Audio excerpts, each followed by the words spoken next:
Halo kaulah muda, gimana kabarnya? Kembali lagi dengan saya, Jai. Kali ini saya bakal merangkum sebuah film permayatan yang bakal memuaskan kehasratan kalian, terutama saya pribadi. Film ini berjudulkan The Corpse Anna, yang semoga film ini endingnya tidak menggantungkan seperti Black Mamba saya. Oke lah, tanpa berlama-lama lagi, siapkan kotak kopi dan juga cemilannya. Lanjut, mamang.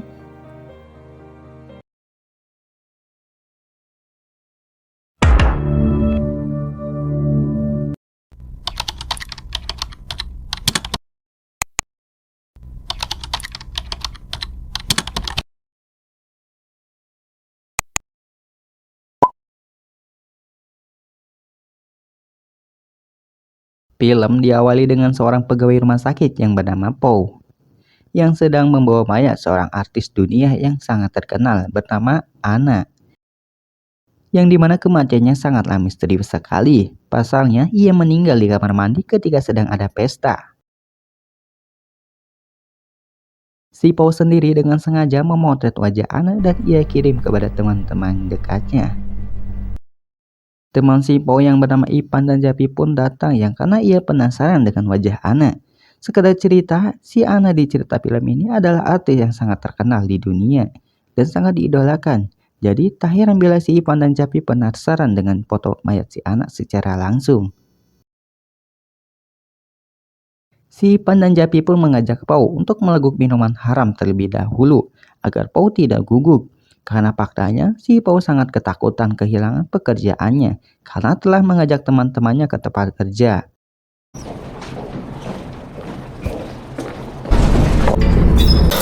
No te puedes quedar, tío.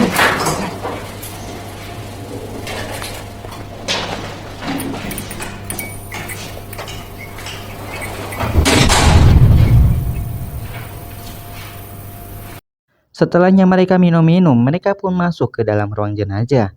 Dan ketika kainnya dibuka, betapa kagumnya mereka melihat wajah asli sang idola mereka meskipun sudah menjadi mayat.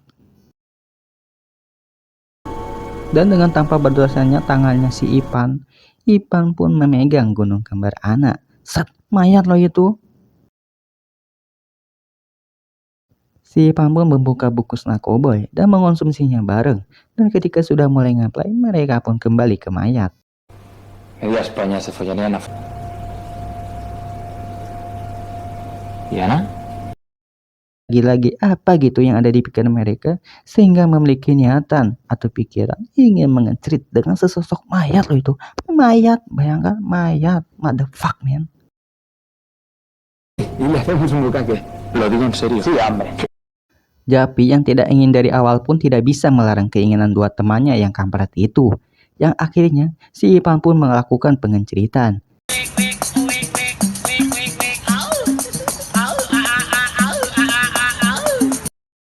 Namun, ketika bagian si Po sedang melakukan pengenceritan, mayat Ana pun terbangun dari mati surinya. Namun, belum bisa berbicara dan bergerak. Yang akhirnya, si Po pun sadar dan kaget, bukan main dengan bangunnya mayat Ana. ¿Qué pasa? Hingga akhirnya mereka pun memiliki niatan untuk membunuh Ana agar perlakuan bejatnya itu tidak diketahui. Namun niatan itu pun mendapat pertentangan dari Japi dan akan membawanya pergi keluar untuk mendapatkan pertolongan. Namun dihalangi oleh Ipat yang mana mereka langsung adu jotos yang mengakibatkan tewasnya Japi. Sampai sini akhirnya mereka pun mendapat masalah yang lebih kacau. Hal tersebut pun membuat Pau dan Ipan menjadi tak karuan. Mereka harus mengurus jenazah Japi dan melenyapkan Ana. Yang akhirnya si Pau disuruh untuk mengikat tangan Ana dan kaki si Ana yang sudah bisa bergerak. Adalah. Si Ipan sendiri pergi keluar untuk mencari tempat sampah agar bisa membawa mayat Japi. Selain itu, Pau pun sedang membersihkan darah yang berceceran di ruangan lain.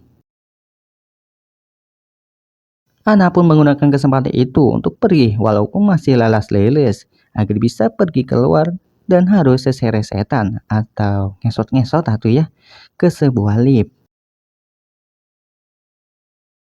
Si Ipan yang sudah datang kembali ke ruang jenazah pun mendapati Ana sudah tidak ada. Ipan pun pergi mencarinya. Sesudahnya Ana di dalam lift, tiba-tiba si Ipan muncul dan menyeret kembali Ana ke ruang jenazah.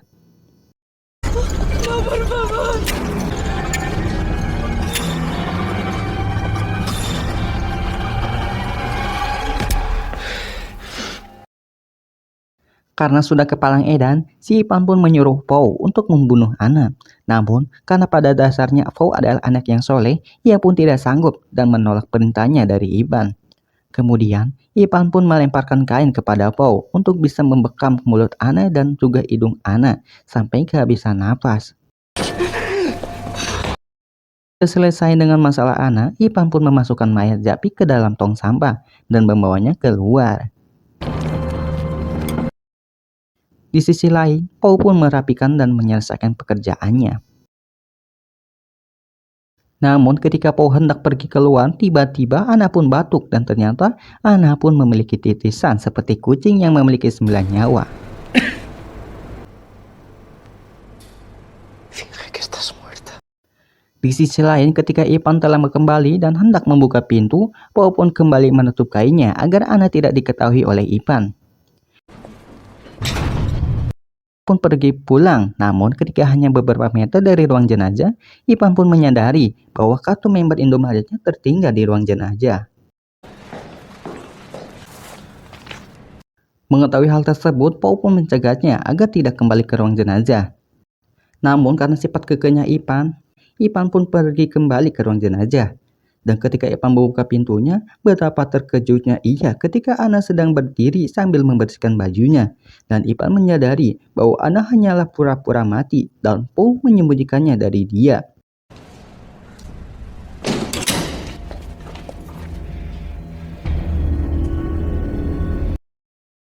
Ipan pun langsung menghajar Pou.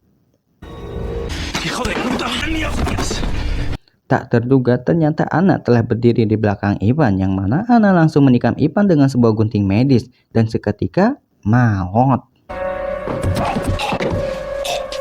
Dan Pou, ia pun sama ditusuk juga hingga maut.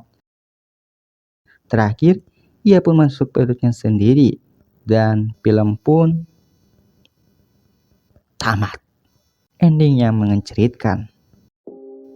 Sebelumnya maaf karena video kali ini sangatlah singkat, karena memang film kali ini agak sedikit gimana gitu ya.